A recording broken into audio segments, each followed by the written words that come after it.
Everyone, I am Priya and welcome back to management plus. आज के इस वीडियो लेक्चर में हम पढ़ने वाले हैं difference between capital expenditure and revenue expenditure के बारे में। इससे पहले मैंने ऑडिटिंग के और भी बहुत सी वीडियोस अपलोड कर रखी हैं इस चैनल पे। अगर आपने नहीं देखा तो उसका लिंक आपको ऊपर आई बटन और नीचे डिस्क्रिप्शन दोनों पे मिल जाएगा, आप वहां से देख सकते हैं। और हाँ, अगर वीडियो पसंद आए ना तो इस वीडियो को लाइक जरूर कीजिएगा और अगर चैनल पे नए आए हैं तो चैनल को सब्सक्राइब जरूर कीजिएगा, ऐसे ही और भी बहुत सी वीडियोस को देखने के लिए। चलो फिर आज की वीडियो शुरू करते हैं। देखो, सबसे पहले देख लेते हैं कैपिटल एक्सपेंडिचर होता क्या है। तो it is that expenditure incurred to get the benefits which are expected in the days to come. Means what, ये ऐसे एक्सपेंडिचर होते हैं जिनको बिजनेस इनकर करती है ताकि वो बेनिफिट्स को अवेल कर सके एक्सपेक्टेड कमिंग डेट्स में। मतलब बिजनेस आज ही एक्सपेंडिचर इनकर करती है, आज ये खर्चे करती है और ये सोच करके करती है कि इस किए गए खर्च से कुछ दिनों के बाद हमें बेनिफिट्स मिलने वाला है। ठीक है, और ऐसे एक्सपेंडिचर को हम कैपिटल इन्वेस्टमेंट भी बोलते हैं। Capital expenditure is incurred at one point of time, whereas benefits of the expenditure are realized at different point of time in future.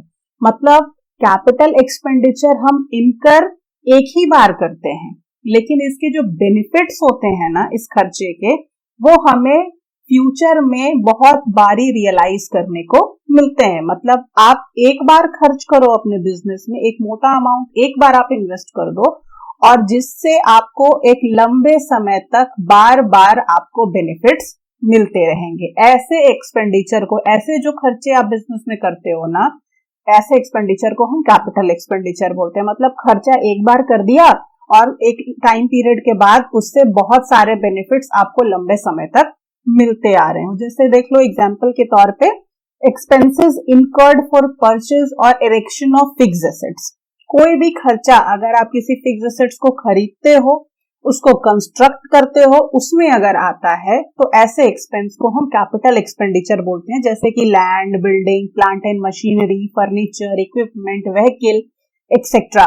Means जैसे आप लैंड खरीद रहे हो, एक फिक्स एसेट्स खरीद रहे हो, आज आप वन टाइम इन्वेस्टमेंट कर रहे हो, लैंड को परचेस करने में आप अभी पैसे लगा रहे हो और इन फ्यूचर आप लंबे समय तक उस लैंड से बेनिफिट गेन कर सकते हो। आप एक बार बिल्डिंग को कंस्ट्रक्ट कर रहे हो, उसको इरेक्ट कर रहे हो, वन टाइम इन्वेस्टमेंट है, लेकिन आप लंबे समय तक उससे बेनिफिट अवेल करते रहोगे। आप मशीनरीज खरीद रहे हो, आप प्लांट खरीद रहे हो, एक फिक्स अमाउंट आपने अभी खर्च कर दिया और आप उससे प्रोडक्शन करवा करके अपने बिजनेस के बहुत सारे फायदे निकालोगे।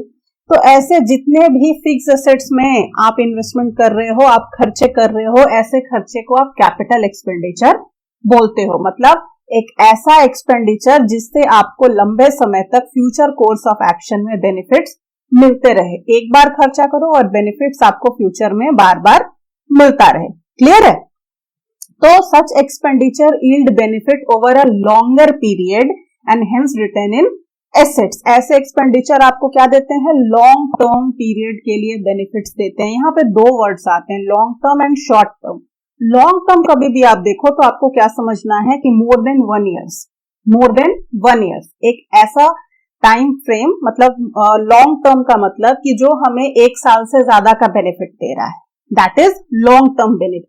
और जब बात करूंगी मैं शॉर्ट टर्म बेनिफिट की, मतलब कि 1 साल तक के लिए उसकी बेनिफिट्स आपको मिल रही हैं, within 1 years, up to 1 years और विद इन 1 ईयर्स अगर आपको बेनिफिट मिल रही है, that is the benefit for short term.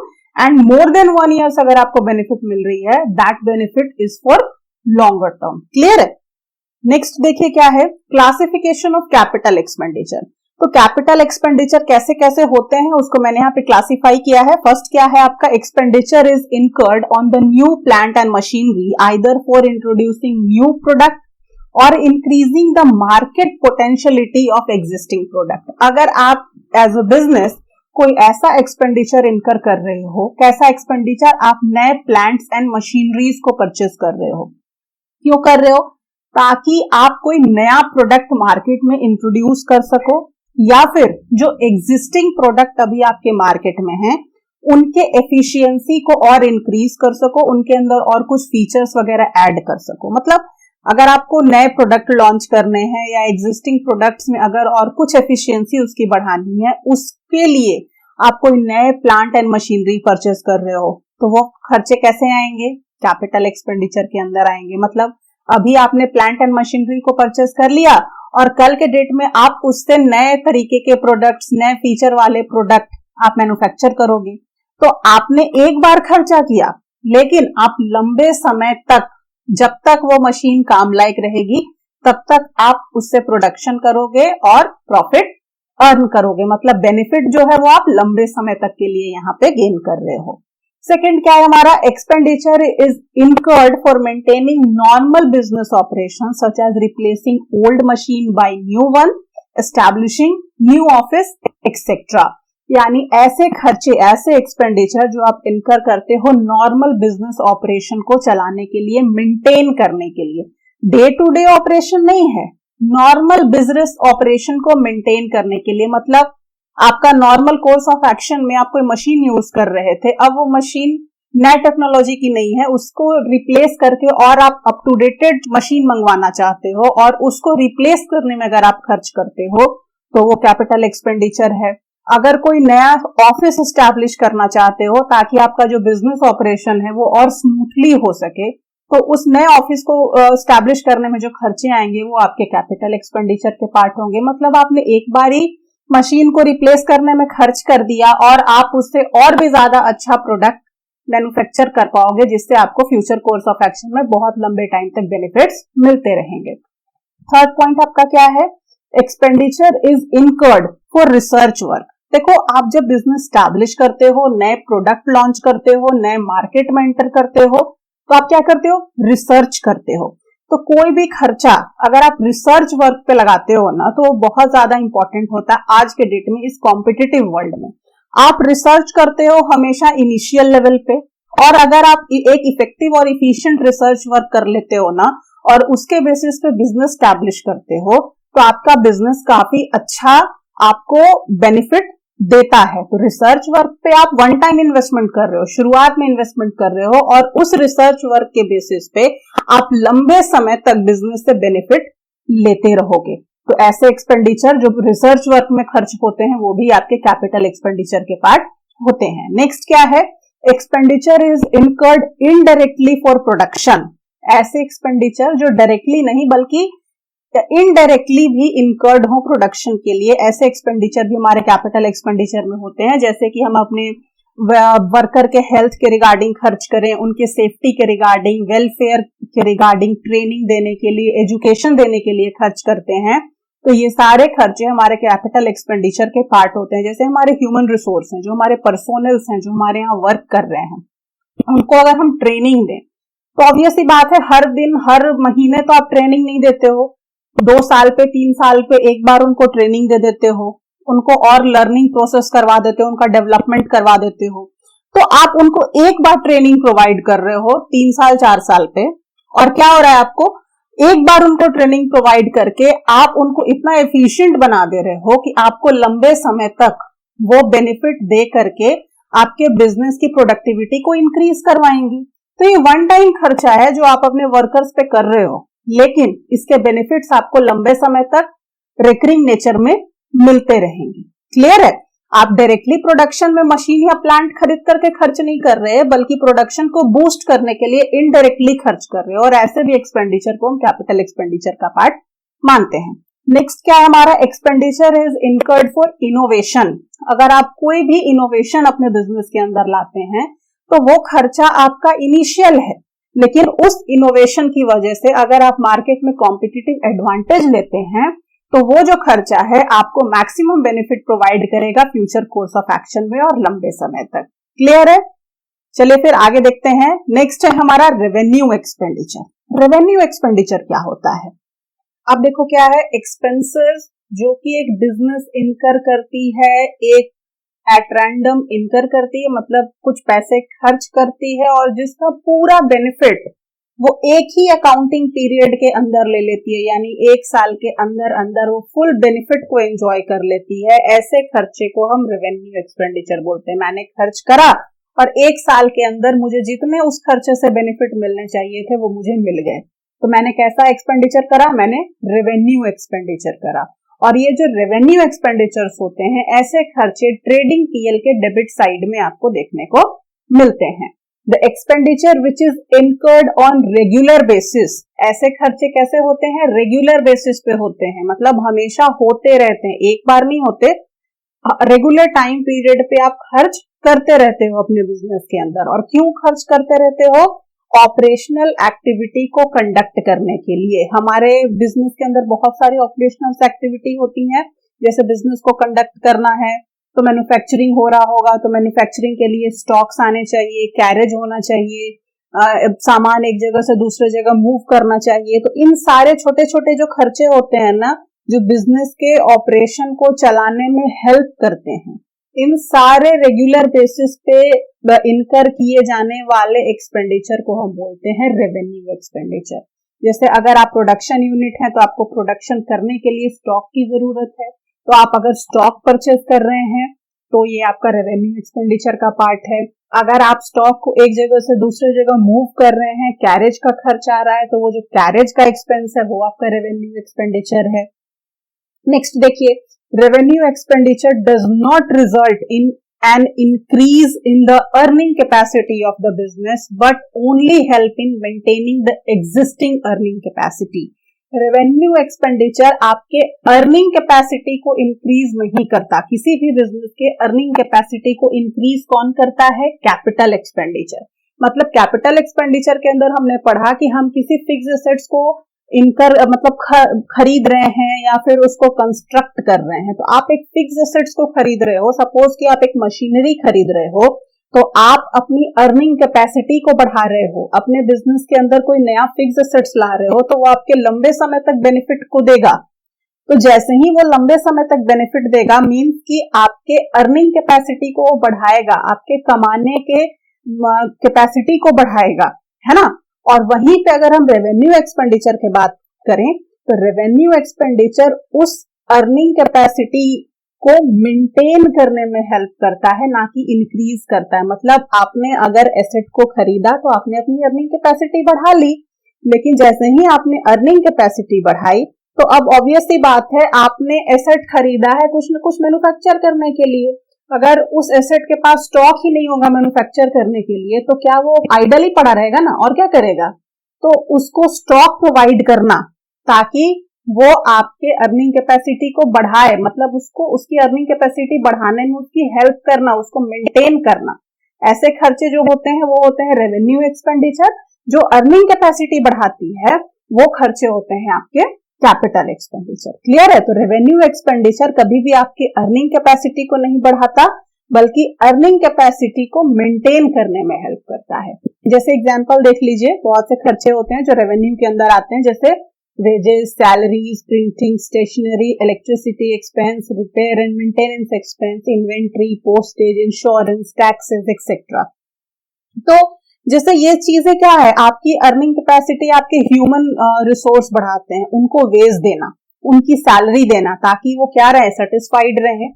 आपकी अर्निंग कैपेसिटी को जो बढ़ा रहे हैं उनको मेंटेन करने के लिए जो खर्चे करते हैं, जैसे आप वेज दे रहे हो, सैलरी प्रोवाइड कर रहे हो ह्यूमन रिसोर्स को, आप ऑफिस के लिए प्रिंटिंग का पैसा खर्च कर रहे हो, स्टेशनरीज खरीद करके ला रहे हो, प्रोडक्शन जहां पे हो रहा है उनके इलेक्ट्रिसिटी बिल भर रहे हो, रेंट्स दे रहे हो, चीजों को रिपेयर करवा रहे हो, उनके मेंटेनेंस पे खर्च कर रहे हो, इन्वेंट्रीज खरीद रहे हो, पोस्टेज, इंश्योरेंस, ये सब कुछ क्या होता है, एक तरीके से कि आपकी जितने भी अर्निंग कैपेसिटी हैं उनको मेंटेन करने में ऐसे खर्चे हेल्प करते हैं। तो ये सारे खर्चे किसके अंदर आते हैं, रेवेन्यू एक्सपेंडिचर के अंदर आते हैं। और ये खर्चे प्रॉफिट एंड लॉस अकाउंट के अंदर देखने को मिलते हैं, ना कि बैलेंस शीट के अंदर। बैलेंस शीट के अंदर आपको कौन देखने को मिलता है, कैपिटल एक्सपेंडिचर।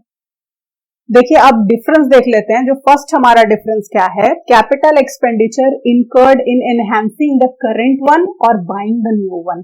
कैपिटल एक्सपेंडिचर किस चीज को इनकर करता है, अगर आपके पास कोई करंट आइटम है तो उसको एनहांस करने में जो खर्च आता है वो कैपिटल एक्सपेंडिचर है, या फिर नए एसेट्स को बाई करने में जो खर्चा आता है वो आपका कैपिटल एक्सपेंडिचर है। सपोज कि आपके पास एक मशीनरी है और उसमें आपने कुछ एक्स्ट्रा फीचर्स ऐड करवा दिए, जिससे उसकी जो कैपेसिटी है वो और बढ़ गई। मतलब पहले वो 5 घंटे में 1000 यूनिट प्रोड्यूस कर सकता था, अब वो 5 घंटे में 1500 यूनिट्स प्रोड्यूस कर सकता है। मतलब क्या कि उस मशीनरी का क्या हो गया, जो कैपेसिटी है वो इंक्रीज हो गई।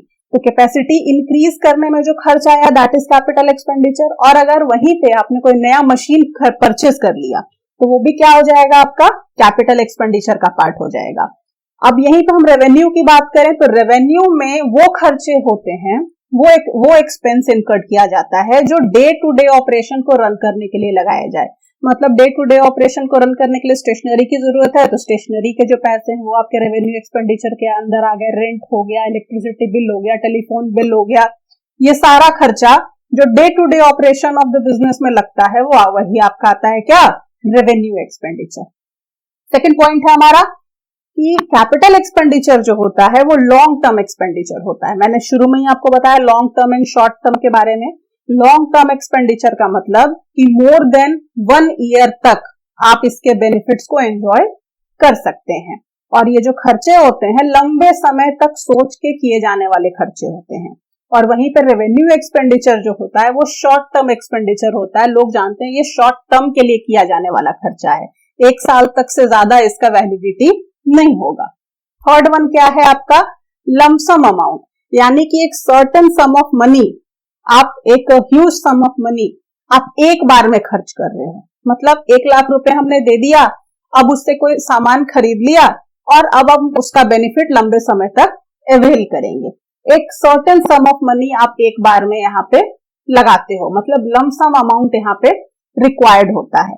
और रेवेन्यू में क्या होता है, amount is small when compare to capital expenditure. यहाँ पे क्या होता है, छोटे छोटे अमाउंट चाहिए होते हैं, 10,000 रुपए, 20,000 रुपए, 30,000 रुपए, इस टाइप के अमाउंट चाहिए होते हैं। और यहाँ पे एक सर्टेन सम ऑफ मनी, एक ह्यूज सम ऑफ मनी की जरूरत होती है आपके कैपिटल एक्सपेंडिचर के अंदर। नेक्स्ट क्या है आपका, number 4th point, reflect in balance sheet. Capital expenditures जितने भी होते हैं वो कहाँ देखने को मिलते हैं, आपके बैलेंस शीट के अंदर। वहीं पर रेवेन्यू एक्सपेंडिचर आपको कहां देखने को मिलते हैं, प्रॉफिट एंड लॉस अकाउंट में, जो कि आपका इनकम स्टेटमेंट होता है। 5th पॉइंट हमारा कहता है capital expenditure non recurring nature का होता है। मतलब आपको ये जो खर्च होता है ना बार बार नहीं करना होता, वन टाइम खर्चा होता है। आपने एक बार खर्चा किया और उसके बेनिफिट्स को आप लंबे समय तक अवेल करते रहते हैं। ऐसा नहीं है कि इस मंथ आपने 10,000 रुपए खर्च कर दिए फिर नेक्स्ट मंथ आप 25,000 रुपए खर्च करोगे, ऐसा नहीं होता, नॉन रिकरिंग नेचर का होता है। वहीं पर रेवेन्यू एक्सपेंडिचर जो होता है वो रिकरिंग नेचर का होता है। मतलब छोटे छोटे सम ऑफ अमाउंट को आप रेगुलर इंटरवल पे खर्च कर रहे हो, that is the meaning of recurring nature. यहाँ पे सिंपली एक बार खर्च किया, लंबे समय तक बेनिफिट अवेल किया, और रेवेन्यू में बार बार खर्च करेंगे 1 साल तक के लिए, उसके फुल बेनिफिट को हम एंजॉय कर लेंगे। हमारा 6th पॉइंट बनता है इंप्रूविंग अर्निंग कैपेसिटी। आपका कैपिटल एक्सपेंडिचर जो होता है वो आपकी अर्निंग कैपेसिटी को इंक्रीज करता है, मतलब और ज्यादा अर्न करने की कैपेसिटी को बढ़ाता है। और वहीं पर रेवेन्यू एक्सपेंडिचर क्या करता है, उस बढ़ाए गए अर्निंग कैपेसिटी को मेंटेन करने में हेल्प करता है। नेक्स्ट देखिए, have physical presence except for intangibles. Capital expenditure जितने भी इनकर किए जाते हैं, उन जितने भी चीजों पे इनकर किए जाते हैं उन सब का फिजिकल प्रेजेंस होता है, एक्सेप्ट जो इनटैंजिबल नेचर के होते हैं उनका तो खैर फिजिकल अपीयरेंस होता ही नहीं है, बाकी सभी का फिजिकल प्रेजेंस होता है। वहीं पे रेवेन्यू एक्सपेंडिचर भी यहाँ पे सेम है, फिजिकल प्रेजेंस इसका भी होता है एक्सेप्ट इनटैंजिबल वन। ठीक है, तो यहाँ पे बिल्कुल इनके अंदर सिमिलैरिटी है। 8 पॉइंट हमारा बनता है benefit period is more than 1 year. जो कैपिटल एक्सपेंडिचर जो आप खर्च कर रहे हो ना, उससे जो आप बेनिफिट अवेल कर रहे हो वो मोर देन 1 ईयर्स के लिए आप कर सकते हो। और रेवेन्यू एक्सपेंडिचर के अंदर क्या है कि आप जो भी खर्च कर रहे हो उसके बेनिफिट को आप करंट अकाउंटिंग ईयर के अंदर ही एंजॉय कर सकते हो, उससे ज्यादा नहीं। So that's all about today's video. अगर वीडियो पसंद आया हो तो वीडियो को लाइक कीजिएगा, अपने फ्रेंड्स के साथ शेयर कीजिएगा, चैनल को सब्सक्राइब करिएगा ऐसे ही बहुत सी वीडियोस को देखने के लिए। और हाँ, कमेंट करके जरूर बताइएगा कि नेक्स्ट वीडियो कौन से टॉपिक पे चाहिए। चलो फिर मिलते हैं नेक्स्ट वीडियो में, बाय बाय।